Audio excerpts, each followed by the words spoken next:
கர்த்தர் என் மேய்ப்பராய் இருக்கிறார், நான் தாழ்ச்சி அடையேன். அவர் என்னை புல்லுள்ள இடங்களில் மேய்த்து அமர்ந்த தண்ணீர்கள் அண்டையில் கொண்டு போய் விடுகிறார் சொல்லி நாங்கள் எல்லாம் ஆடுகள் சொல்றோம். ஆனா ஆண்டவரும் ஆடுன்னு தான் சொல்றாரு.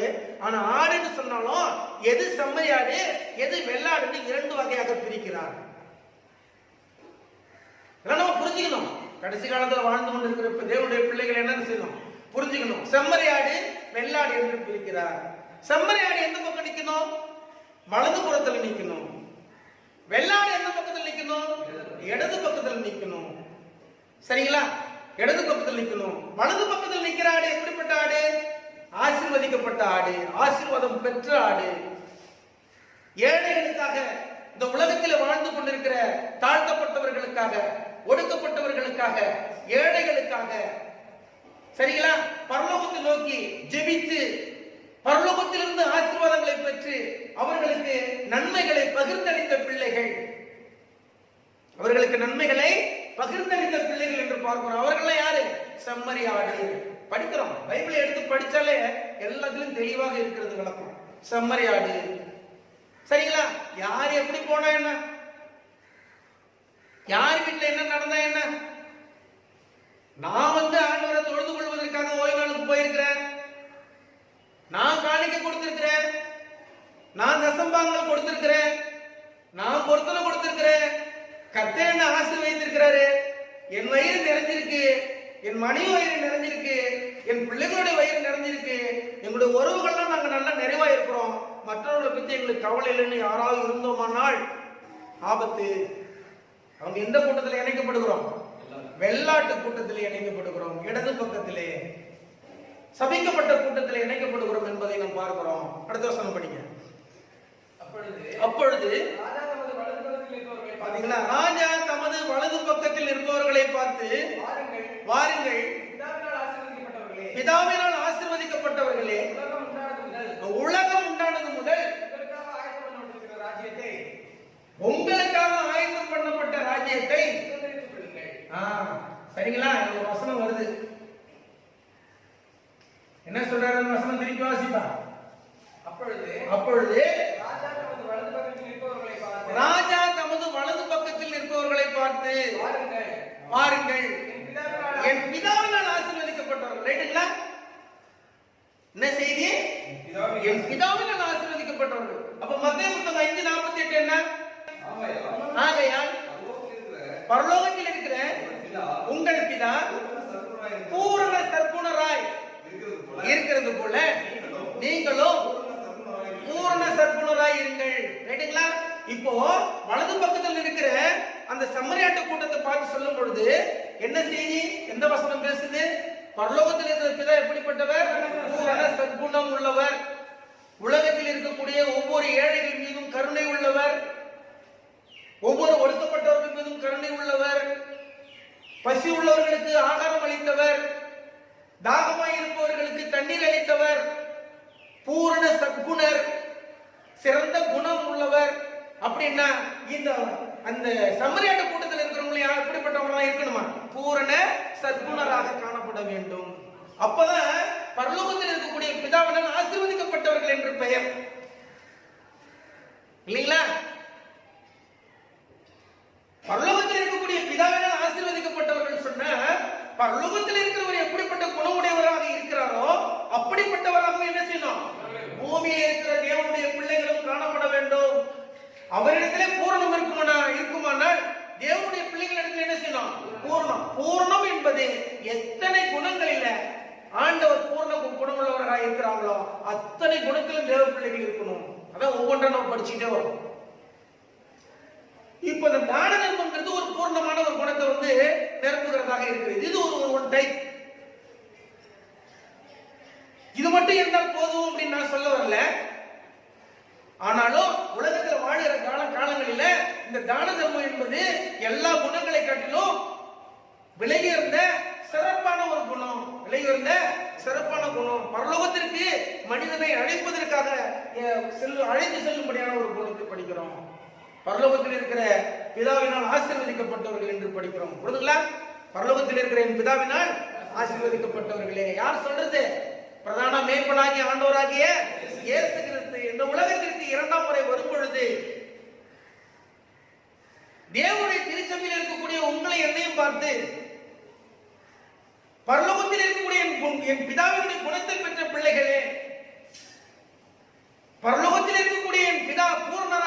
போல நீங்களும் பூரணராக இந்த உலகத்திலே வாழ்ந்தீர்களே. என் பிதாவின் சிந்தையை அடைந்த தேவனுடைய பிள்ளைகளே, வாருங்கள் என்று அழைக்கத்தக்கதாக நம்முடைய வாழ்க்கை இருக்க வேண்டும் என்பதாக இந்த பாடம் நமக்கு கற்பித்துக் கொடுக்கிறது. அடுத்த வசனம் படிங்க. பாத்தீங்களா? பசியா இருந்தேன், போஜனம் கொடுத்திருக்கு. கேட்டீங்களா? என்ன சொல்றாரு? பசியா இருந்தேன், போஜனம் கொடுத்தீங்க. நிறைய படிச்சுட்டே போலாம். இந்த சிறியரில் ஒருவனுக்கு எதை கொடுத்தீங்களோ அது எனக்கே கொடுத்தீங்கன்னு பின்னாடி வசனம் வருது. சரிங்களா? அப்போ பரலோகத்திற்கு ஏற்க போனா என்ன? பசியா இருக்கிறவனுக்கு என்ன செய்யணும்? ஆமா, போஜனம் கொடுக்கணும். தீர்க்க தரிசனம் மட்டும் சொன்னா போதாது. சரிங்களா? தீர்க்க தரிசனம் மட்டும் சொன்னா போதாது. பரிசுத்தத்துல இது ஒரு பரிசுத்தம். பரிசுத்தம்னு சொல்றோமே, பரிசுத்த குணங்கள்னு சொல்றோமே, அந்த குணங்கள்ல ஒரு சிறப்பான குணம் என்னன்னு சொன்னா, பசியா இருக்கிறவனுக்கு என்ன செய்யணும்? போஜனம், சாப்பாடு போடணும். அதுதான் ஒரு சிறப்பான ஒரு பரிசுத்த குணம்.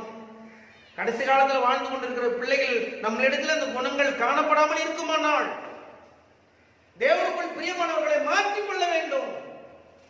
ஏன்னு கேட்டா, ஒருவன் கிறிஸ்துவுக்குள் இருந்தால் அவன் புது சிருஷ்டியா இருக்கிறான். பழையவைகள் எல்லாம் ஒழிந்து போயின, எல்லாம் புதிதாயின. தேவ ஆவியானவர் உங்களுடைய வீட்டை நோக்கி வருகிறார். தேவதூதனை அனுப்புகிறார். உங்களுடைய வீட்டில் இந்த நற்செய்தியை கொடுக்க வருகிறார். கிருபை பெற்றவனே என்று சொல்லுகிறார். கிருபை பெற்றவனே என்று சொல்லுகிறார். கிருபை பெற்றவளே, கிருபை பெற்றவனே என்று சொல்ற அளவுக்கு நம்முடைய வீடும் நம்முடைய வாழ்க்கையும் மாற்றப்பட வேண்டும். பசியா இருந்த எனக்கு போஜனம் கொடுத்தீங்க, தாகமாய் இருந்தேன் என் தாகத்தை தீர்த்தீர்கள். பாத்தீங்களா? என்னன்னா, தாகமா இருந்த என் தாகத்தை தீர்த்தீர்கள். தாகம் தீர்ற வரைக்கும் தண்ணி கொடுக்கணும் அன்பானவர்களே. ஒரு மனிதனுக்கு இந்த உலகத்திலே சாத்தானால் வஞ்சிக்கப்பட்ட ஒரு மனிதன் தாகத்தினால வரும் பொழுது, தேவனால் ஆசீர்வதிக்கப்பட்ட ஒரு மனிதன், ஒரு சகோதரனோ ஒரு சகோதரியோ அவர்களை அழைத்து கொண்டு வந்து அவர்களுடைய தாகம் தீர்ற வரைக்கும் திருப்தியாக தண்ணீரை கொடுக்க வேண்டும். திருப்தியா தண்ணீர் கொடுக்கணும். தாகமா இருந்த என் தாகத்தை என்ன செஞ்சீங்க? தீர்த்தீர்கள். ஏதோ கொடுத்தாலும் பேருக்கு கொடுக்கிற வெள்ளம் வைத்துக் கொள்ள கூடாது. இப்படிதான் நீங்க அநேகர் என்ன செய்யறாங்க? கொடுக்குறாங்க. சரிங்களா? அடுத்தது, பாத்தீங்களா? அந்நியனா இருந்தேன் என்னை சேர்த்து கொண்டீர்கள். இன்னைக்கு அருமையான ஒரு மெசேஜ். தான தர்மத்திலேயே ஒரு விலையேற பெற்ற ஒரு மெசேஜ் என்னன்னா, நான் அந்நியனா இருந்தேன். இன்னைக்கு நாங்கெல்லாம் தேவனால் ஆசீர்வதிக்கப்பட்ட பிள்ளைகள். தேவனால் ஆசீர்வதிக்கப்பட்டவர்களே உள்ளே வாருங்க, மீதி பேர்லாம் வராதீங்க. அப்படிப்பட்ட சொல்ற பிள்ளைகள்லாம் இருக்கிறாங்க. அப்படின்னா ஆண்டவர் நம்மை அதற்காக வைத்திருக்கிறார். இந்த உலகத்தில் இருக்கக்கூடிய நம்முடைய சகோதர சகோதரிகள் சாத்தானால் வஞ்சிக்கப்பட்டிருக்கிறார்கள். சத்தியத்துக்குள்ள வந்ததுனால நம்ம தேவனுடைய பிள்ளைகளா இருக்கிறோம். சத்தியத்துல வராம இருக்கிறதுனால அவங்க அந்நியரா இருக்கிறாங்க. அப்ப அந்நியர் என்ன செய்யணும்? சேர்த்துக்கணும். சரிங்களா? அந்நியரா இருந்தே சேர்த்து கொண்டீர்கள். பாத்தீங்களா? வஸ்திரம் இல்லாத இருந்தேன், எனக்கு வஸ்திரம் கொடுத்தீங்க.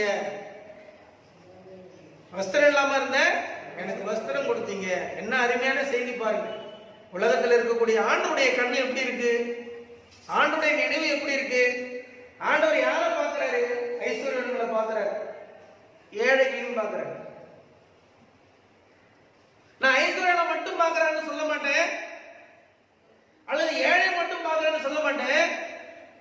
ஆண்டுடைய கண்கள் ஐஸ்வர்யவனையும் நோக்கி பார்க்கிறது, ஏழை என்ன செய்து நோக்கி பார்க்கிறது. ஐஸ்வர்யனை எதுக்கு நோக்கி பார்க்கிறது? ஆமா, என் பையன் ஏழையா இருக்கிறான், சாப்பாடு இல்லாம இருக்கிறான், அவனுக்கு என்ன செய்ய? சாப்பாடு கொடு. தாகமா இருக்கிறான், தண்ணி கொடு.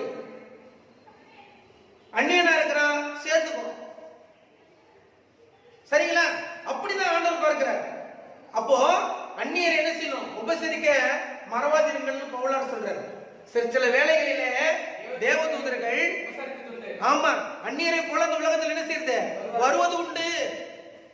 ஆபிரகாம் வீட்டுக்கு வந்தாங்களா இல்லையா? ஆபிரகாம் வீட்டுக்கு தேவதூதர்களும் வந்தாங்களா இல்லையா? சரிங்களா? அப்ப அந்நியரை உபசரிக்க நாடுங்கள், மறவாதிருங்க, மறந்துடாதீங்கன்னு அங்கு சொல்லப்பட்டிருக்கிறது. சரிங்களா? அடுத்த வசனம் படிங்க. வியாதியா இருந்தேன், என்னை விசாரிக்க வந்தீர்கள். வியாதியா இருந்தேன், என்னை விசாரிக்க வந்தீர்கள். புரியுதுங்களா? இன்னைக்கு எத்தனை பிள்ளைகள், தேவனுடைய திருச்சபையில் இருக்கக்கூடிய எத்தனை பிள்ளைகள் இந்த உலகத்தில் வியாதிப்பட்டிருக்கிற பிள்ளைகளை விசாரிக்கிறார்கள். விசாரிக்கிற குணம் இருக்கு. அட்லீஸ்ட் திருச்சபையில் இருக்கிற பிள்ளைகளையாவது விசாரிக்கிறாங்களா? இல்லைங்களா? அந்நியரை உபசரிக்காட்டாலும் உள்ளார இருக்கிற தேவனுடைய பிள்ளைகளை உபசரிக்கிற பிள்ளைகள் இருக்கிறாங்களா? அந்நியருக்கு உணவு கொடுக்காட்டாலும் தேவனுடைய திருச்சபையில் இருக்கக்கூடிய ஏழை எளிய பிள்ளைகளுக்கு உணவு கொடுக்கிற பிள்ளைகள் திருச்சபையில் இருக்கிறார்களா? அந்நியர்களுடைய தாகத்தை தீர்க்கட்டாலும் தேவனுடைய திருச்சபையில் இருக்கக்கூடிய பிள்ளைகளுடைய தாகத்தை தீர்க்கிற பிள்ளைகள் இந்த உலகத்தில் இந்த திருச்சபையில் காணப்படுகிறார்களா? எத்தனை ஐஸ்வர்யவான்களை தேவன் திருச்சபையில் வைத்திருக்கிறார்? எவ்வளவு செல்வ செழிப்பை தேவனுடைய பிள்ளைகளுக்கு கொடுத்திருக்கிறார்? எதற்காக கொடுத்திருக்கிறார்? அதை குறித்து நம்ம தெளிவா படிக்கணும். சரிங்களா? என்ன படிக்கிறோம்? வியாதியில் இருந்து விசாரிக்க வந்தீங்க, காவலில் இருந்து என்னை பார்க்க வந்தீர்கள். சாத்தானுடைய காவலில் இருந்த பிள்ளைகளை பார்க்க வேண்டும். காவல் என்று சொன்னால் பாவத்தில் இருக்கக்கூடிய பிள்ளைகள், சாத்தானால் வஞ்சிக்கப்பட்ட பிள்ளைகள், கொடிய பாவத்தில் இருக்கக்கூடிய பிள்ளைகளை பார்க்க வேண்டும். நான் காவலில் இருந்து என்னை பார்க்க வந்தீர்கள். அப்பொழுது பாத்தீங்களா? நீதிமான்கள் யாரு? சம்மரியாட கூட்டம். சரிங்களா? அவரை பார்த்து, ஆண்டவரே, நாங்கள் எப்பொழுது உம்மை பசியுள்ளவர்களாக கண்டோம், கண்டு உமக்கு போஜனம் கொடுத்தோம். எப்பொழுது உம்மை தாகம் உள்ளவராக கண்டு உம்முடைய தாகத்தை தீர்த்தோம். எப்பொழுது உம்மை அந்நியராக கண்டு உம்மை சேர்த்து கொண்டோம். எப்பொழுது உம்மை வஸ்திரம் இல்லாதவராக கண்டு உமக்கு வஸ்திரம் கொடுத்தோம். எப்பொழுது உம்மை வியாதி உள்ளவராகவும் காவலில் இருக்கிறவராகவும் கண்டு உம்மிடத்திலே வந்தோம் என்பார்கள். படி. அதற்கு இயேசு ராஜா பிரதித்திரமாக, பாத்தீங்களா? மிகவும் சிறியவராகிய என் சகோதரரான இவர்களில் ஒருவனுக்கு நீங்கள் எதை செய்தீர்களோ அதை எனக்கே செய்தீர்கள் என்று மெய்யாகவே உங்களுக்கு சொல்லுகிறேன் என்றார். ரைட்டுங்களா? என்ன சொல்லிட்டாரு? இந்த உலகத்துல பசி யாருக்கு வருது? வஞ்சிக்கப்பட்ட பிள்ளைகளுக்கு தான் பசி.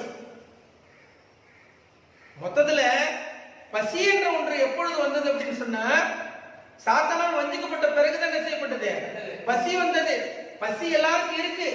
ஆனா அதே வேளைகளில தேவனுடைய திருச்சபையில் இருக்கக்கூடிய அநேக பிள்ளைகளுக்கு பசிக்கிற நேரத்திற்கு உடனடியாக சாப்பிடக்கூடிய சாப்பாடு என்ன செய்யுது? அநேக இடத்துல இருக்கு. பசிக்கு சாப்பிட முடியாத அளவுக்கு அவங்க என்ன இருக்கு? சாப்பாடு இருக்கிறது. ஆனால் சாப்பாடே இல்லாமல் ஒரு பசியா ஒரு மனிதன் இருக்கிறான்னா அந்த பசி யாருடைய பசியா? தேவனுடைய பசி. அன்பானவர்களே, ஒரு ஏழைக்கு பசிக்கிறது என்றால் அது இறைவனுக்கு, நம்மை படைத்த இறைவனுக்கு பசிக்கிறது என்பதாக பொருள் சொல்லுகிறது வேதம். ஒரு வெயிலிலே அலைந்து திரிந்து வருகிறவனுக்கு தாகம் எடுக்கிறது, ஒரு ஏழைக்கு தாகம் எடுக்கிறது என்று சொன்னால்,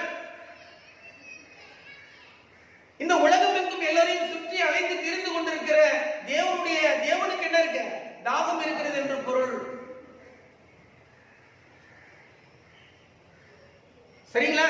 அப்போ பசியா இருந்தாலும் சரி, தாகமா இருந்தாலும் சரி, அநேக வேளைகளில நாம் அவர்களை விசாரிக்கிற பிள்ளைகளாக காணப்பட வேண்டும். படி. அப்பொழுது இடது பக்கத்தில் நிற்பவர்களை பார்த்து அவர் சபிக்கப்பட்டவர்களே, என்னை விட்டு பிசாசுக்காகவும் அவன் தூதர்களுக்காகவும் ஆயத்தம் பண்ணப்பட்டிருக்கிற நித்திய அக்னியிலே போங்கள். பசியாய் இருந்தேன், நீங்கள் எனக்கு போஜனம் கொடுக்கவில்லை. தாகமாய் இருந்தேன். நீங்கள் என் தாகத்தை தீர்க்கவில்லை. அந்நியனாய் இருந்தேன். நீங்கள் என்னை சேர்த்துக் கொள்ளவில்லை. வஸ்திரம் இல்லாதவனாய் இருந்தேன். நீங்கள் எனக்கு வஸ்திரம் கொடுக்கவில்லை. வியாதி உள்ளவனாயும் காவலில் அடைக்கப்பட்டவனாயும் இருந்தேன். நீங்கள் என்னை விசாரிக்க வரவில்லை என்பார். அப்பொழுது அவர்களும் அவருக்கு பிரதித்தரமாக, ஆண்டவரே, உம்மை பசியுள்ளவராகவும் தாகமுள்ளவராகவும் அந்நியராகவும் வஸ்திரம் இல்லாதவராகவும் வியாதிப்பட்டவராகவும் காவலில் அடைக்கப்பட்டவராகவும் நாங்கள் எப்பொழுது கண்டு உமக்கு உதவி செய்யாதிருந்தோம் என்பார்கள். அப்பொழுது அவர் அவர்களுக்கு பிரதித்தரமாக, மிகவும் சிறியவர்களாகிய இவர்களில் ஒருவனுக்கு நீங்கள் எதை செய்யாதிருந்தீர்களோ அதை எனக்கே செய்யாதிருந்தீர்கள் என்று மெய்யாகவே உங்களுக்கு சொல்லுகிறேன் என்பார். அந்தபடி இவர்கள் நித்திய ஆக்கினை அடையவும் நீதிமான்களோ நித்திய ஜீவனை அடையவும் போவார்கள் என்றார். புரிதுங்களா? என்ன படிக்கிறோமோ இப்ப இந்த ரெண்டு குரூப்பும் வந்து பேசும் பொழுது உலகத்தில் இருக்கக்கூடிய நம்முடைய சகோதர சகோதரிகளை குறித்து பேசுறாரா? தேவனால் தேர்ந்து கொள்ளப்பட்டு தேவனுடைய திருச்சபையில வந்து தேவனுடைய நன்மைகளை பெற்ற பிள்ளைகளை பேசுறாரா? ஆமா, திருச்சபையில இருக்கக்கூடிய பிள்ளைகளை பற்றி பேசுகிறார். திருச்சபையில இருக்கக்கூடிய பிள்ளைகள் இரண்டு வகுப்பினராக இருக்கிறார்கள். ஒரு வகுப்பினர் வெள்ளாட்டு கூட்டமாக இருக்கிறார்கள். மற்றவர்களுக்கு பசிக்குதுன்னா அவங்க கண்டுக்க மாட்டாங்க. மற்றவங்களுக்கு தாகம் எடுத்தா அவங்க கண்டுக்க மாட்டாங்க. அந்நியர் வந்து நின்னா அவங்களை உபசரிக்க மாட்டாங்க. யாராவது ஒரு பிரச்சனையில் இருந்தா அவங்களை விசாரிக்க மாட்டாங்க. வியாதிப்பட்டவங்களுக்காக போய் ஜெபம் பண்ண மாட்டாங்க. ஒரு நன்மையும் செய்ய மாட்டாங்க. அப்படிப்பட்ட கூட்டம் திருச்சபையில இருக்குங்க. கடைசி காலத்துல இப்ப பிரதான மேற்பனாகி ஆண்டவராக இயேசு கிறிஸ்து வெளிப்படுற காலத்துல அவர் தம்முடைய திருச்சபை எப்படி தமக்கு முன்னாடி நிறுத்திக் கொள்வார்? எப்படிப்பட்ட திருச்சபையாக இருக்கணும்? பரிசுத்தம் உள்ள ஒரு திருச்சபையாக என்ன செய்யணும்? இருக்கணும். அந்த பரிசுத்தத்துல ஒரு வெளியேறப்பட்ட பரிசுத்தம் எது? தான தர்மம். அந்த பரிசுத்தத்துல ஒரு வெளியேறப்பட்ட பரிசுத்தம் எது? தான தர்மம். அப்ப தேவனுடைய திருச்சபைக்கு வருகிற தேவனுடைய பிள்ளைகளுக்கு தேவனுக்கு எப்படி வந்து ஏழைகள் மீது அக்கறை இருக்கிறதோ, ஒடுக்கப்பட்டவர்கள் மீது அக்கறை இருக்கிறதோ, தாழ்த்தப்பட்ட பிள்ளைகள் மீது அக்கறை இருக்கிறதோ, வியாதியில் இருக்கிறவர்கள் மீது அக்கறை இருக்கிறதோ, அதே அக்கறை என்ன செய்யணும்?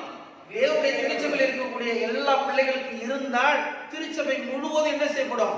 ரட்சிக்கப்படும். அப்படி இல்லைன்னா திருச்சபையா ரெண்டா பிரிச்சுதான் பார்ப்பாங்க.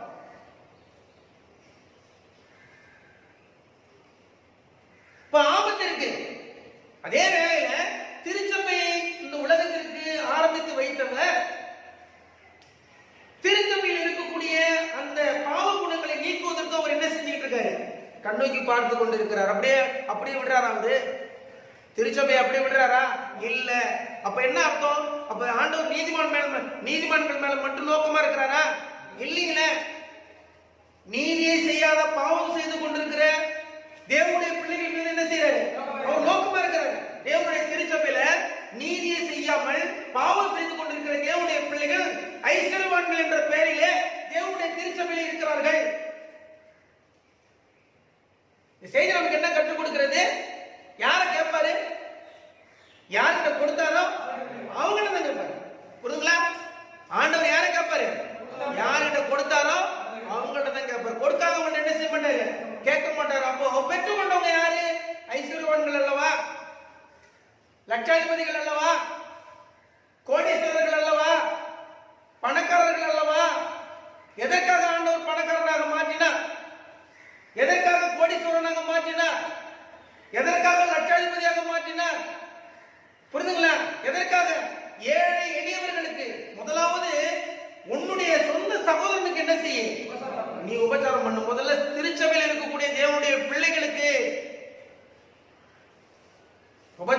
கற்றுக்கொள்ள வேண்டும். தேவனுக்குள் பிரியமானவர்களே, ஆண்டவர் என்னை ஆசீர்வதித்திருக்கிறார். நான் நிறைய தசமபாகம் கொடுத்திருக்கிறேன். அளவில்லாம தசமபாகம் கொடுத்தேன். அளவில்லாம எனக்கு தந்திருக்கிறார்னு சொல்றதுக்கு வேலை இல்லைங்க.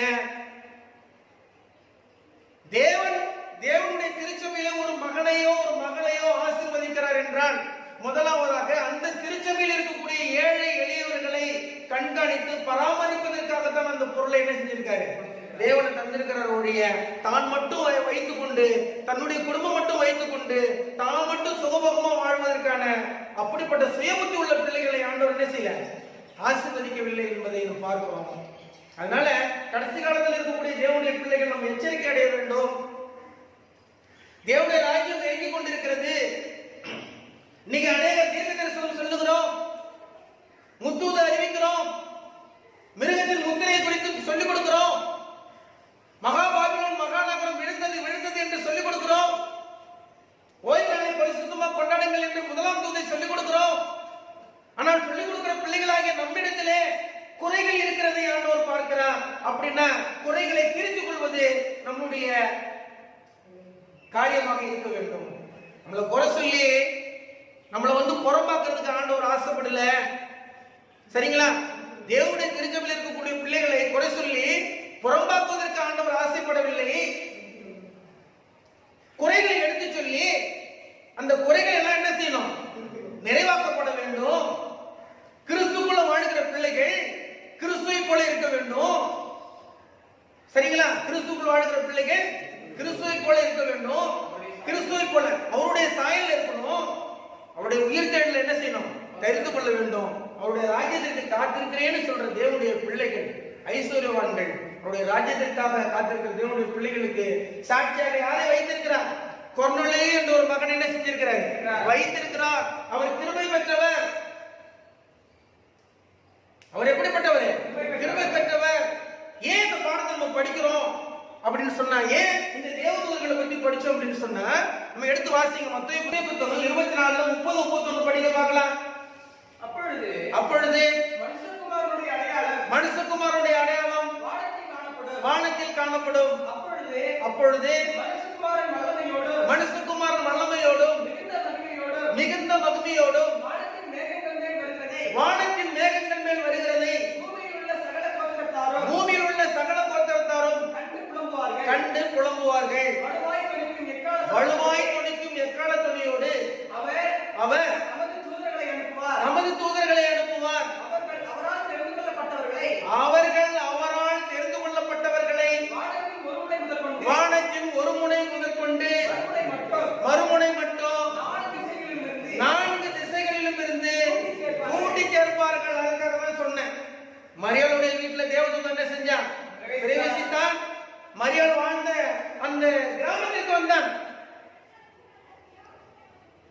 கொர்நேலியு வீட்டில் தேவதூதன் பிரவேசித்தான். கொர்நேலியு வாழ்ந்த அந்த கிராமத்திற்கு வந்தான். அன்பான தேவனுக்கு பிரியமானவர்களே, கடைசி கால தேவனுடைய திருச்சபை என்று சொல்லிக் கொள்ளுகிற லவோதிக்கேய திருச்சபையில் இருக்கக்கூடிய செவன்த் டே அட்வென்டிஸ்ட் பிள்ளைகளாக இருக்கிற நம்முடைய வீட்டிற்கு, நாம் வாழ்கிற கிராமத்திற்கு கடைசி காலத்திலே ஆண்டவராகிய இயேசு கிறிஸ்து இந்த உலகத்தில் வரும்பொழுது தம்முடைய தூதனை அனுப்பி கொர்நேலியு வீட்டுக்கு போனது போல, மரியாளுடைய வீட்டுக்கு போனது போல என் பிள்ளையை அழைத்திருவார்கள். அவர்கள் செம்மறியாட்டு கூட்டம். அவர்களுக்காக நான் பரலோகத்தில் ஒரு இடத்தை ஆயத்தம் பண்ணி வைத்திருக்கிறேன் அப்படின்னு சொல்லி அழைப்பாரா? நாம் வாழ்கிற கிராமங்களுக்கு அந்த தேவதூதர்கள் வருவார்களா? எத்தனை கிராமங்களுக்கு அந்த தேவதூதர்கள் ஓடி வருவாங்கன்னு நினைக்கிறீங்க? ஒரு பெரிய ஒரு மகத்துவமான ஒரு செய்தி திறந்து படிக்கணும். ஏன்னா இயேசு கிறிஸ்து பரலோகத்திலிருந்து பூமி மேல என்ன செய்யறாரு, காட்சி கொடுக்கிறாரு. யாருக்கு இறங்குறது? தேவ தூதர்கள் என்ன செய்யறாங்க, இறங்குறாங்க. பூமியில இருந்த எல்லா திசைகளிலிருந்து என்ன செய்யறாங்க, கூட்டி சேர்க்கிறார்கள். என்றால் கிருபை பெற்றவனே, கிருபை பெற்றவனே, அவர்களை போல நம்மை அழைக்கும் பொழுது கிருபை பெற்ற பிள்ளைகளாக நாம் காணப்படுவோமா? நம்மளுடைய வீடுகளை தேடி தேவதூதர்கள் வருவார்களா? வர வேண்டுமானால் நாம் என்ன செஞ்சிருக்கணும்? கொர்நேலியு போல என்ன செஞ்சிருக்கணும்? தான தர்மங்கள் செய்திருக்கணும்.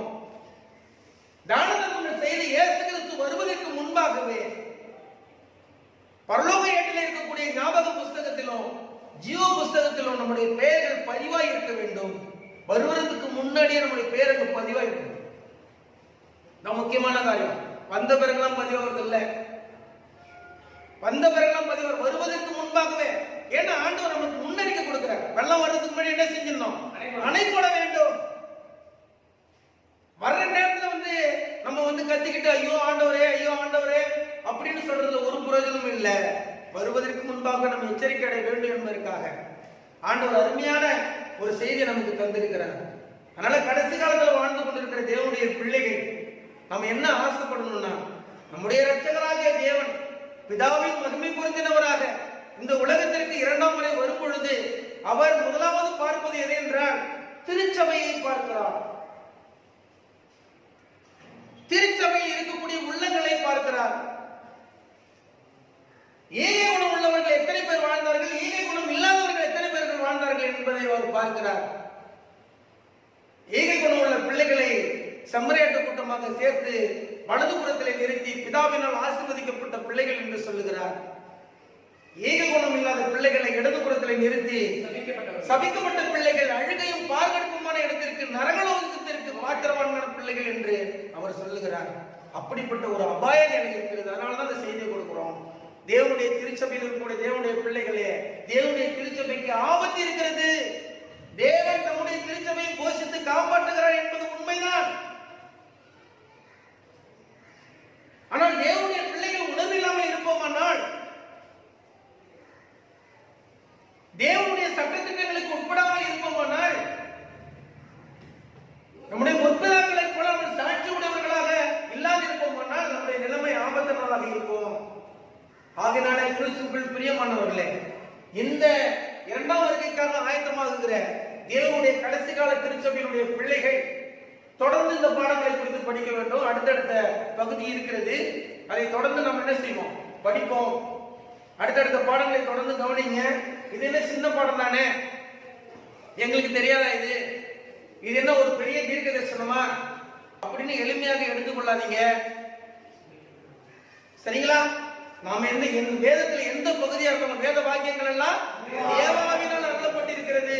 தேவனுடைய மனிதன் எந்த நற்கிரியும் செய்ய தகுதி உள்ளவனாகவும் இருக்கும்படிக்கு அவைகள் உபதேசத்திற்கும், கடிந்து கொள்ளுதலுக்கும், சீர்திருத்தலுக்கும், நீதியை படிப்புதலுக்கும் பிரயோஜனம் உள்ளவர்களாக இருக்கிறது. ஏற்ற காலத்திலே நமக்கு சொல்லப்படுகிற இந்த ஆலோசனைகளை நாம் கேட்டு ஆண்டவருடைய வருகை வருவதற்கு முன்பாக நம்முடைய மனங்களை குறித்து நாம் ஆராய்ந்து பார்த்து இப்பொழுதே இந்த மணிப்பொழுதிலே நாம் மனமாற்றம் அடைந்து ஆண்டவருடைய வருகைக்காக காத்திருப்போம். உலகத்தில் இருக்கக்கூடிய ஏழை எளிய பிள்ளைகளுக்கு வாழ்வளிப்போம். அவர்களுடைய பசியை நம்ம ஆற்றுவோம். தாகமாக இருப்பவர்களுக்கு தண்ணீர் கொடுத்து அந்த தண்ணீர் தாகத்தை நிரப்புவோம் என்பதை அறிந்து கொண்டு அடுத்த பாடத்தில் கடந்து செல்வோம். அடுத்த பாடத்திலே உங்களை சந்திப்போம். கர்த்தருடைய பரிசுத்த நாமம் மகிமைப்படுவதாக. ஆமென்.